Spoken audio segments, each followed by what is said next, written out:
Ó Mãe Santíssima, intercedei por nós para que possamos bem compreender os ensinamentos de vosso Divino Filho, nosso Senhor e Salvador Jesus Cristo, e as explicações dos pais da Igreja. Ó Virgem Imaculada, ofereço-vos este trabalho e peço que abençoeis aqueles que o ouvirem, e que seja para a maior honra e glória de Deus. Amém. Senhor onipotente, purificai o meu coração e os meus lábios. Vós, que purificastes os lábios do profeta Isaías com o carvão em brasa, e dignai-vos, por tal modo, purificar-me com a vossa misericórdia, para que possa dignamente anunciar o vosso santo Evangelho. Por Jesus Cristo nosso Senhor. Amém. Senhor, abençoai-me. Que o Senhor resida no meu coração e nos meus lábios, para que anuncie digna e convenientemente o seu Evangelho. Amém. Evangelho de Nosso Senhor Jesus Cristo, segundo São João. A purificação do templo. Estando próxima a Páscoa dos judeus, Jesus subiu a Jerusalém. No templo, encontrou os vendedores de bois, de ovelhas e de pombas e os cambistas sentados. Tendo feito um chicote de cordas, expulsou todos do templo, com as ovelhas e com os bois. Lançou ao chão o dinheiro dos cambistas e derrubou as mesas e disse aos que vendiam pombas: Tirai tudo isto daqui, não façais da casa de meu pai uma casa de comércio. Recordaram-se seus discípulos do que está escrito: O zelo por tua casa me devorará. Os judeus interpelaram-no então, dizendo: Que sinal nos mostres para agires assim? Respondeu-lhes Jesus: Destruí este santuário e em 3 dias eu o levantarei. Disseram-lhe então os judeus: 46 anos foram precisos para construir este santuário, e tu o levantarás em 3 dias? Ele, porém, falava do santuário de seu corpo. Assim, quando ele ressuscitou dos mortos, seus discípulos lembraram-se de que dissera isso e creram na Escritura e na palavra dita por Jesus. Comentários dos Pais da Igreja. São João Crisóstomo. Nosso Senhor não operou então nenhum milagre em Cafarnaum, porque as gentes que lá habitavam, já profundamente corrompidas, não lhe eram favoráveis. Contudo, fixou-se nessa cidade por certo tempo, em consideração à sua mãe. São Beda. Ademais, não se demorou lá por muitos dias, porque se aproximava a festa da Páscoa, estando próxima a Páscoa dos judeus. Orígenes. Por que escreve o evangelista dos judeus como se essa festa fosse celebrada por algum outro povo? Talvez tensionasse discernir entre a Páscoa dos homens, ou seja, daqueles que não a celebram segundo o propósito das Sagradas Escrituras, e a Páscoa divina ou verdadeira, que se verifica em espírito e verdade. Prossegue. Jesus subiu a Jerusalém. Alcuino. Por 2 vezes lemos que Jesus subiu a Jerusalém. A primeira, com efeito, no ano em que começou a pregar, quando São João ainda não havia sido preso. É precisamente esta que aqui vai relatada. Outra, porém, no ano em que padeceu, e nos legou Nosso Senhor aqui exemplo de desvelo na observância dos preceitos divinos, porque se o próprio Filho de Deus cumpria a lei, aliás, ditada por ele mesmo, celebrando as festas junto dos demais homens, com quanto mais cúria haverão de se preparar e celebrar estas mesmas tradições por meio das boas obras aqueles que não são senão servos de Deus. Orígenes. Em sentido espiritual, pode-se dizer que Nosso Senhor, acompanhado de sua mãe, irmãos e discípulos, findas as bodas, desce a Cafarnaum, que significa Campo da Consolação. Importava, após a alegria do vinho, que para lá se dirigissem a consolar, por frutos que se haverão de colher e por farta produção dos campos, não só a alma da Virgem que o concebera do Espírito Santo, porém sim quantos haviam acolhido-lhe os ensinamentos. Sobre os que frutificam, desce Nosso Senhor a par dos ministros da palavra e de seus discípulos. De efeito, o Senhor vem a lhes fortalecer emparceirado com sua Santa Mãe intercessora. Os que foram conduzidos a Cafarnaum não toleraram por longo tempo a presença contínua de Jesus, porque o campo da consolação terrestre não pode, com aquele fulgor, a irradiar de tantas verdades, e só peso de muito esforço logra colher algumas dentre estas. Alcuíno, ou ainda, Cafarnaum significa a bela cidade e figura o mundo em que o Verbo descendeu. São Beda.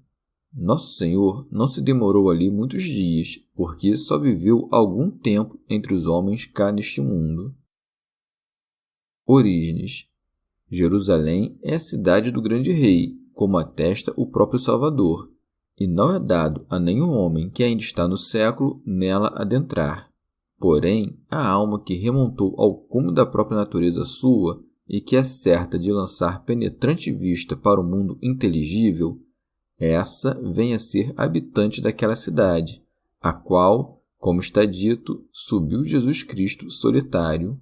Os discípulos, ao que parece, aí chegaram volvido certo espaço de tempo, porque recordam aquele dito de Nosso Senhor: o zelo por tua casa me devorará, mas é o mesmo Jesus que ascende na pessoa de cada um deles. São Beda. Tanto que chegou a Jerusalém, de contínuo se pôs Nosso Senhor a orar, como a nos ensinar que, onde quer que estejamos, devemos nos apressar à casa do Senhor a lhe oferecer nossas preces. No templo encontrou os vendedores de bois, de ovelhas e de pombas. Santo Agostinho.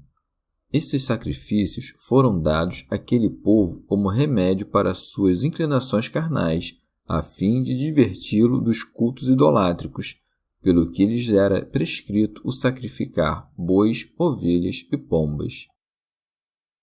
São Beda.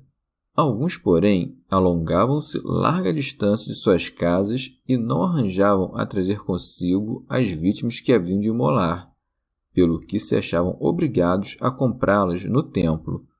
Aproveitando-se desta conjunção, os escribas e fariseus adotaram o uso de vendê-las aos peregrinos e, uma vez oferecidas, eram revendidas pelos mesmos escribas e fariseus, que, com isto, logravam multiplicar seus lucros. Era, pois, com este fim que lá se abancavam em suas mesas estes cambistas, os quais, por meio do dinheiro de que dispunham, facilitavam toda esta operação, donde se segue, e os cambistas sentados. Nosso Senhor, porém, a quem não apetecia esse estado de coisas, porquanto não queria negócios terrenos em sua casa, nem mesmo os que são havidos por honestos, expulsa a todos os negociantes, sem distinção. Santo Agostinho. Aquele que haveria de ser flagelado pelos judeus, a estes os flagelou antecipadamente. Tendo feito um chicote de cordas, expulsou todos do templo. Teofilacto Diócrida. E pôs para fora não somente compradores e vendedores, mas, com eles, tudo o que lhes pertencia. Com as ovelhas e com os bois, lançou ao chão o dinheiro dos cambistas e derrubou as mesas. Orígenes. Examinemos detidamente essa atitude, que nos pode parecer algo excessiva, pois que o mesmo Filho de Deus amanhou para si este chicote de cordas com o fito de expulsá-los do templo. É força, no entanto, considerar-lhe a virtude divina. Com efeito, quando houvesse por bem, poderia desbaratar a ira de seus inimigos, numerosos que fossem, e fazer calar o tumulto de suas mentes. O Senhor dissipa os projetos das nações e frustra os intentos dos povos. Esse episódio não é de menor monta que os milagres mais assombrosos da vida do Salvador. Podemos mesmo dizer que ele empregou aí força ainda mais avultada do que na transmutação da água em vinho. De fato, nesta ocasião, Nosso Senhor atuou sobre uma substância inanimada, ao passo que, naquela, impôs-se sobre milhares de homens. Santo Agostinho. Sabe-se que isto não o fez Nosso Senhor apenas uma vez, mas em repetidas ocasiões. São João, contudo, refere-se à primeira ocasião, ao passo que os demais evangelistas relatam as vezes em que isto se repetiu. Origens. São João registra que o Senhor não expulsou senão os vendedores. São Mateus, por seu turno, narra que o fez aos que vendiam e compravam. Ora, o número de compradores era deveras mais avultado que o de vendedores, e fazia-se necessário, para expulsá-los do templo, poder superior ao do que disporia, segundo o sentir de muitos, um simples filho de carpinteiro. Não é, pois, senão segundo a potência divina que Nosso Senhor subjuga todos a si, como está dito. São Beda. Este episódio dá a conhecer a natureza dual de Cristo, a humana, porque estava acompanhado de sua mãe, a divina, porquanto se revelou como verdadeiro Filho de Deus. E disse aos que vendiam pombas: Tirai tudo isto daqui, não façais da casa de meu pai uma casa de comércio. São João Crisóstomo. Nomeia Deus como Pai, e eles, contudo, não se ofendem, porque cuidavam que empregava o sentido comum da palavra. Mais tarde, porém, quando Nosso Senhor se exprimiu claramente, dando a conhecer que é igual ao Pai, então pôr-se-ão em furor. São Mateus acresce: A minha casa será chamada casa de oração, mas vós fizestes dela covil de ladrões. E o disse quando já avizinhava-se-lhe a paixão, e sua linguagem tornava-se mais severa. O fato aqui narrado, ao contrário, sucedeu no início da sua vida repleta de milagres. Assim, brando, falava por palavras menos ásperas. Santo Agostinho. Aquele templo era como em figura, e o Senhor expulsou a todos os que iam ali traficar. E o que vendiam? Aquilo de que os homens tinham por mister para os sacrifícios prescritos. Que diria se houvesse deparado homens embriagados? Se a casa de Deus não deveria tornar-se casa de comércio, seria lícito torná-la casa de embriaguez? São João Crisóstomo. Mas o que pretendia Nosso Senhor ao agir com tanto rigor? Ele haveria ainda de curar no dia de sábado e fazer grande número de obras que, aos judeus, lhes pareceriam mera transgressão da lei de Deus. Foi, portanto, para demonstrar que não se opunha a Deus que escorraçou, colocando a própria vida em risco, os vendilhões do templo, mostrando que aquele que se expõe ao perigo para defender a honra da casa de Deus não pode ser arguído de fazer pouco caso dela. E para pôr em evidência a perfeita harmonia que reina entre ele e Deus, não diz simplesmente casa santa, mas casa de meu pai. Pela mesma razão, acresce o evangelista: recordaram-se seus discípulos do que está escrito: o zelo por tua casa me devorará. São Beda. Os discípulos, dando fé do ardor de seu zelo, aperceberam-se de que Nosso Salvador expulsou os vendilhões porque talhado pelo zelo da casa de seu pai. Alcuino. O bom zelo é certo fervor da alma, pelo qual esta se alevanta a prescindir de todo respeito humano em defesa da verdade. Santo Agostinho. O homem consumido de zelo pela casa de Deus forceja por separá-la de tudo quanto poderia desonrá-la, e, a ser isto impossível, aguenta a gemer. Ora, se tu, em casa tua, esforças-te para que nenhum mal aí sobrevenha, deverias ficar indiferente no que respeita a de Deus, onde te é anunciada a salvação eterna? Se é teu amigo que faz o mal, adverte-o com prudência. Se tua mulher, repreende-a severo. Faze tudo o que puderes, tendo em conta a pessoa que está sob tua responsabilidade. Alcuino. Em sentido místico, está o Senhor todos os dias a entrar espiritualmente em sua igreja, pondo-se a observar as obras de cada qual, Evitemos, portanto, dentro da igreja, as conversas, as risadas, o ódio e a ambição. Não resulte que, vindo nosso Senhor quando menos esperamos, expulse-nos dela a golpes de chicote. Orígenes. É possível que mesmo um habitante de Jerusalém incorra nesse delito e que os mais instruídos se afastem do reto caminho, e no caso de não se converterem do pecado, tornam-se fracos. Depara Jesus algumas vezes no templo, isto é, nos cargos sagrados e no exercício da prédica da palavra de Deus, com homens que transformaram a casa de seu pai em casa de comércio, a expor a venda de seus bois que melhor empregariam no arar a terra, evitando destarte que volvessem atrás e tornando-os dignos do reino de Deus. De igual maneira, aqueles que ambicionam o dinheiro da iniquidade, quando suas ovelhas já lhe suprem o necessário para o vestir-se com aprumo. Há, por fim, quem se negue a imitar a simplicidade das pombas por conta da desvantagem que cuidam daí resultar. Quando, pois, o Salvador depara com todos esses homens na Casa Santa, prepara um chicote de cordas e os deita fora a par dos bois e ovelhas que eram negociados. O dinheiro que lucravam, lança-o por terra como indigno da casa de Deus, arranca as almas dos avarentos às mesas de cambistas, e manda que não mais tornem a vender pombas na casa de Deus. Cuido que este episódio encerre ainda um misterioso ensinamento oculto.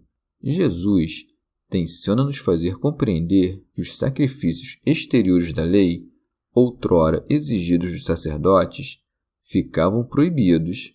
Mais ainda, a observância da lei tornou-se desnecessária, ao contrário do pensar carnal dos judeus.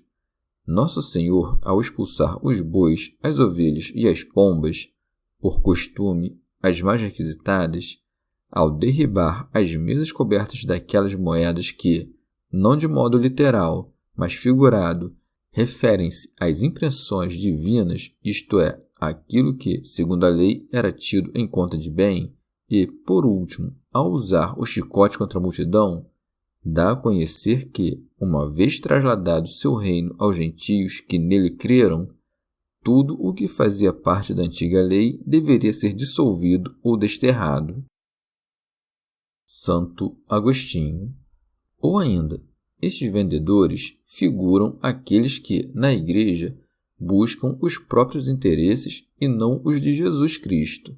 Estes têm quanto há no mundo por venal, porque não almejam senão lucrar. Assim pensava Simão, que desejou comprar o Espírito Santo para que pudesse, de seguida, vendê-lo.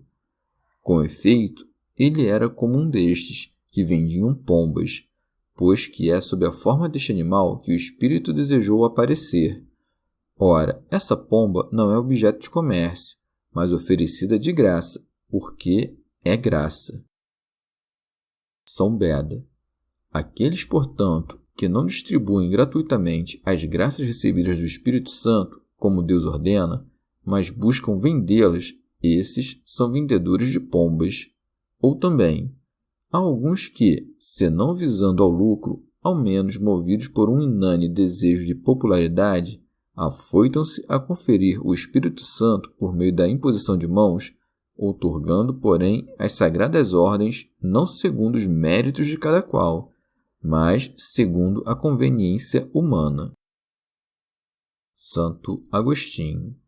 Os bois figuram os apóstolos e profetas por meio dos quais Deus nos transmitiu as Sagradas Escrituras.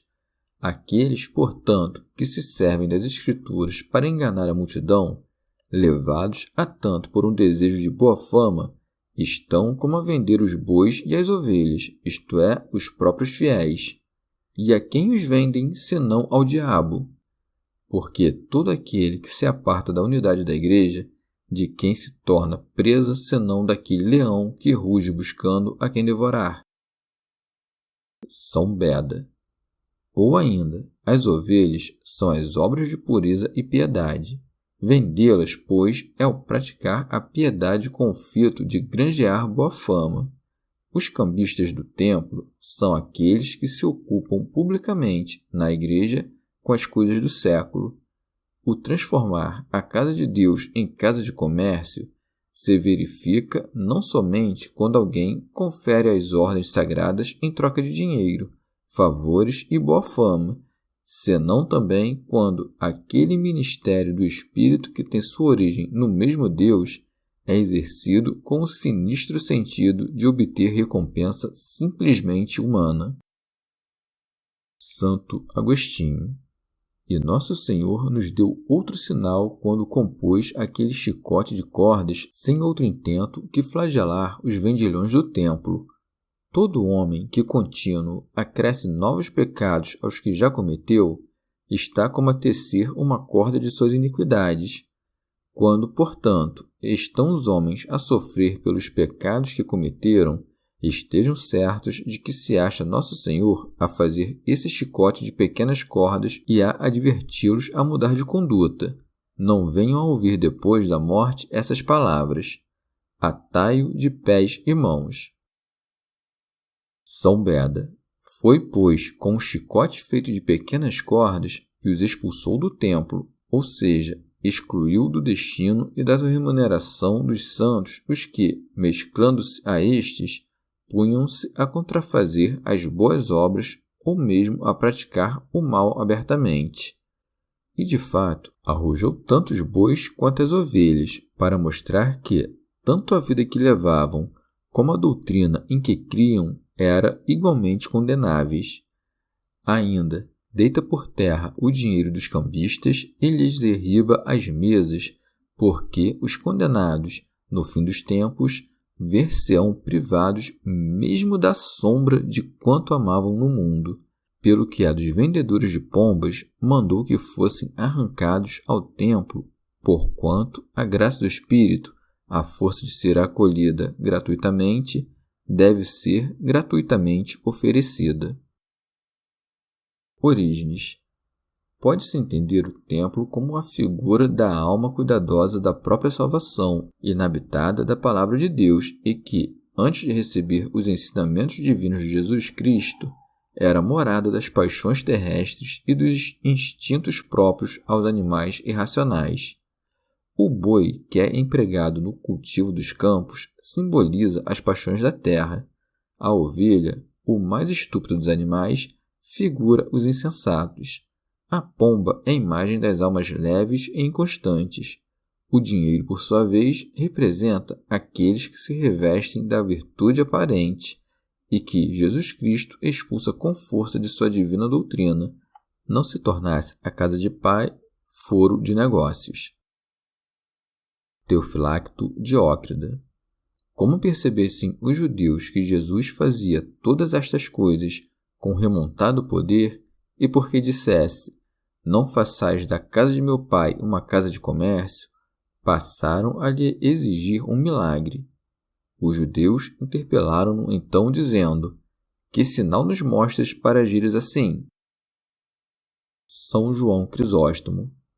Mas de quem pôs fim às más obras é razão exigir-lhe um sinal? Acaso todo aquele zelo ardente pela casa do Pai não dava máxima prova de seu poder?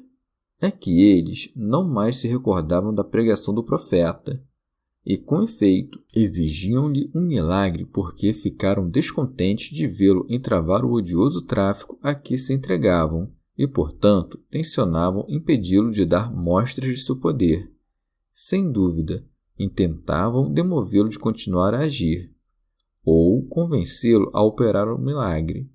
Por isso, Nosso Senhor não lhes entrega nenhum sinal, como ele mesmo haveria de responder mais adiante a outros que também lhe pediram um sinal, dizendo: esta geração má e adúltera pede um prodígio, mas não lhe será dado outro prodígio senão o prodígio do profeta Jonas. Neste último caso, o Salvador exprime-se mais claramente, ao passo que aqui sua resposta é algo obscura. E é fora de dúvida que Nosso Senhor, que sobejava no operar milagres sem que ninguém os pedisse, não teria se negado a responder-lhes abertamente, se não conhecesse toda a malícia que lhes ia na alma. Destruí este santuário e em 3 dias eu o levantarei. São Beda. Exigiam de Nosso Senhor o sinal que lhe assegurasse o direito de dissolver aquela prática já consagrada, e respondeu-lhes que aquele templo era a figura de seu corpo, no qual não ia mácula do pecado, como a dizer: assim como acerto a força de meu poder a tornar puro este templo inanimado que vós conspurcastes, assim ressuscitarei, passados 3 dias, este corpo destruído por vossas mãos. Teofilacto Diócrida. Não se vá pensar que o Salvador estivesse a pregar o homicídio quando disse destruir. Com efeito, está a lhes mostrar que era ciente do que cogitavam dentro em suas almas. Ouçam, portanto, os arianos o dito de Nosso Senhor, destruidor da morte: reedificarei, isto é, com minhas próprias forças. Santo Agostinho.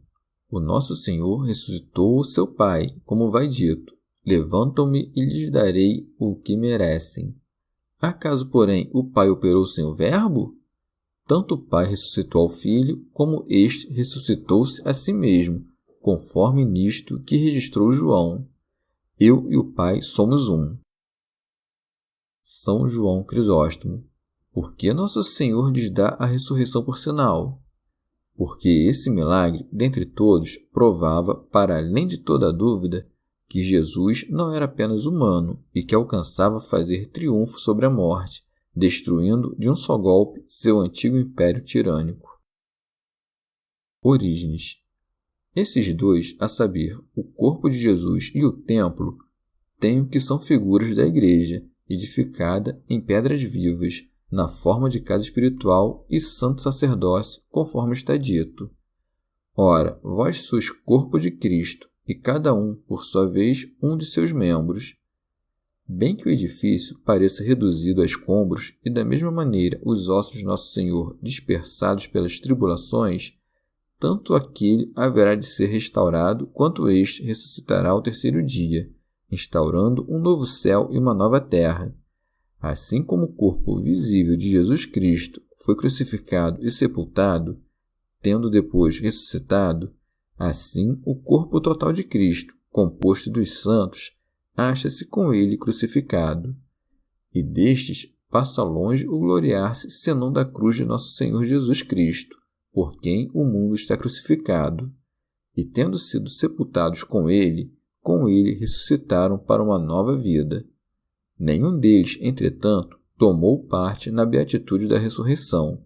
Assim não está escrito: eu ressuscitarei no 3º dia, senão em 3 dias, para marcar que a restauração deste templo se há de cumprir durante o correr destes 3 dias. Teofilacto Diócrida. Os judeus, a imaginar que Nosso Senhor referia-se ao edifício do templo, escarneciam dele.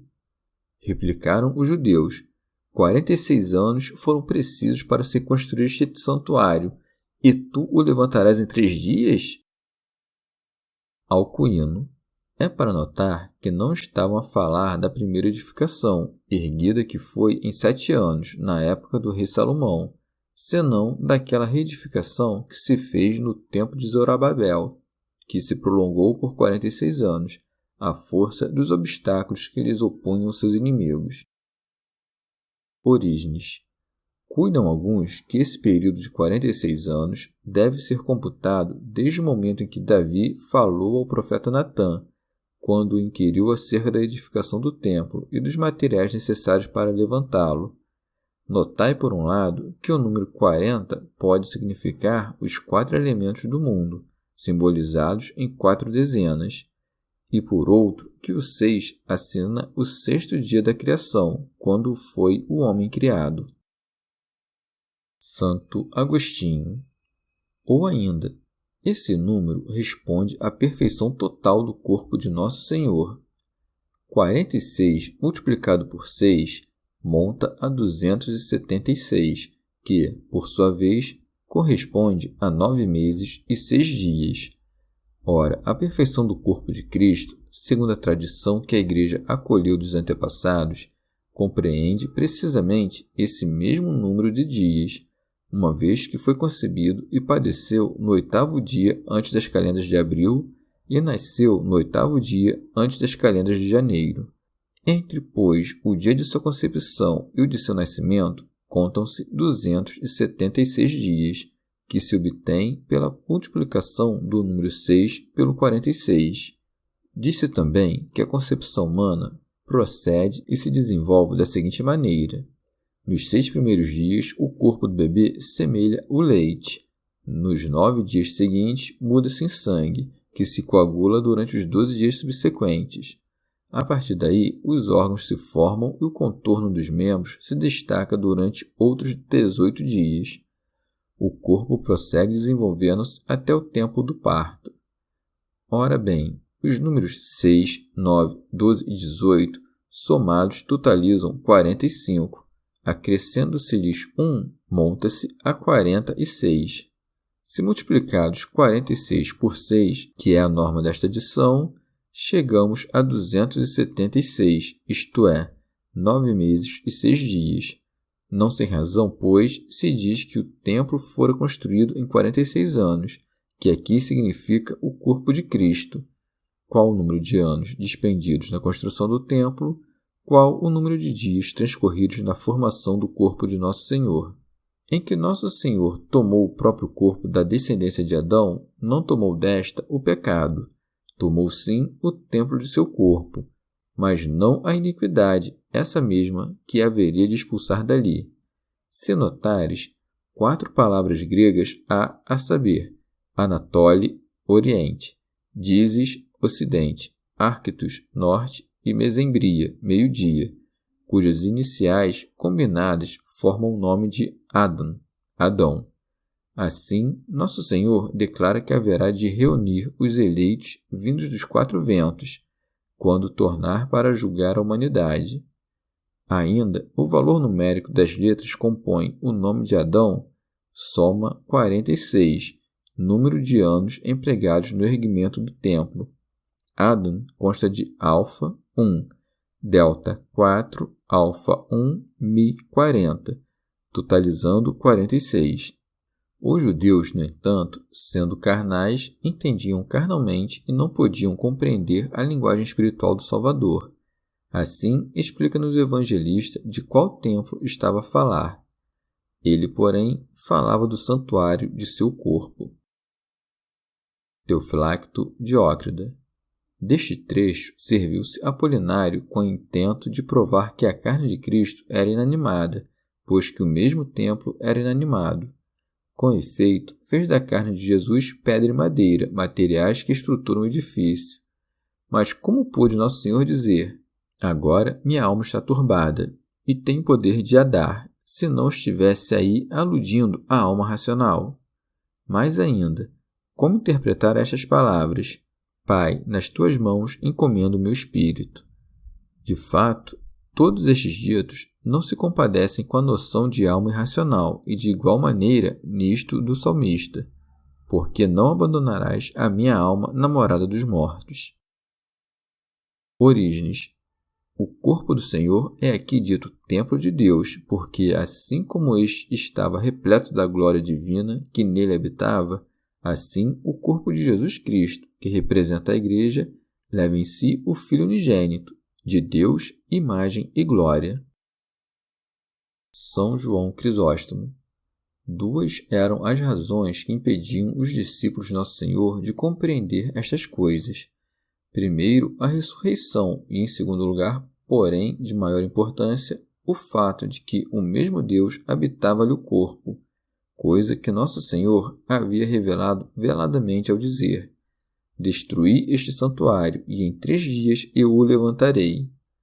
Assim acresce: assim, quando ele ressuscitou dos mortos, seus discípulos lembraram-se de que dissera isso, e creram na Escritura e na palavra dita por Jesus. Alcuino. Antes da ressurreição, não logravam os discípulos apreender o sentido das Sagradas Escrituras, porque ainda não haviam recebido o Espírito Santo. No mesmo dia da ressurreição, porém, tendo Nosso Senhor se mostrado a eles, abriu-lhes o entendimento para compreenderem as Escrituras, isto é, aquilo que é dito nos profetas, que haviam predito-lhe a ressurreição ao terceiro dia, e, mais ainda, as próprias palavras de Jesus Cristo, quando falou deste teor: destruí este templo. Orígenes. Em sentido anagógico, nossa fé se há de cumprir a pleno no mesmo dia da grande ressurreição do corpo inteiriço de Jesus, isto é, de sua Igreja, visto que é a fé que contempla a Deus tal como Ele é, dado que agora não faz senão como por um espelho obscuramente. Chegamos ao fim de mais um dia de comentários da Catena Áurea. Muito obrigado por ficarem até aqui, que Nossa Senhora derrame suas graças sobre nós e até amanhã.